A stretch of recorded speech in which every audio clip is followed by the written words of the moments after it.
নমস্কার দর্শক বন্ধুরা, আজকে আমরা গর্ভাবস্থায় থাকাকালীন মা তার মুখের যত্ন কিভাবে নেবেন বা দাঁতের যত্ন কিভাবে নেবেন সেই বিষয়ে কিছু জিনিস জানবো। প্রথমেই বলে রাখি, গর্ভাবস্থা চলাকালীন মা কিন্তু খুব বেশি দাঁতে ব্যথা হলে হাই পাওয়ারের কোনো অ্যান্টিবায়োটিক বা ব্যথার ওষুধ তখন খেতে পারবে না, আর আমরা প্রেসক্রাইবও করতে পারবো না, কারণ সেটি মা এবং আগত সন্তানের জন্য ক্ষতিকর হবে। এছাড়া দাঁত তোলা বা রুট ক্যানালের মতো কোনো ট্রিটমেন্ট হলে সেটাও তখন অনেক সময়টা আমরা করতে পারি না, কারণ এক্সরে আগত সন্তানের জন্য ক্ষতিকারক হতে পারে সেই কারণে। এছাড়াও দেখবেন মায়েরা যখন গর্ভাবস্থায় আপনারা আছেন তখন আপনাদের মাড়ি ফুলে যাচ্ছে, মাড়ি থেকে রক্তপাত ঘটছে, এটি খুব সাধারণ একটি বিষয়, যেটি স্কেলিং করিয়ে নিলে সমস্যার সমাধান হয়ে যায়।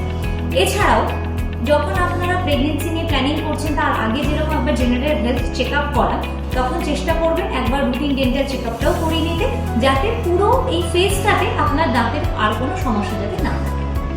খুব ভালো হয় যদি দিনে দুবার করার ব্রাশের অভ্যেসটা আপনারা এখন থেকেই করতে পারেন, তাহলে দাঁতের অনেক রকম সমস্যা থেকে আপনারা সমাধান পেতে পারেন। এছাড়াও মায়েরা আপনারা খুব ভালো একটা কাজ করতে পারেন, যখন আপনারা আপনার আগত সন্তানের জন্য যখন ক্যালসিয়াম বা ভিটামিনের যে সমস্ত ওষুধগুলো খান সেগুলোকে যদি প্রপারলি নেন, তাহলে সেটা ভবিষ্যতে বাচ্চার দাঁত এবং হাড়কে মজবুত করতে খুব হেল্প করবে।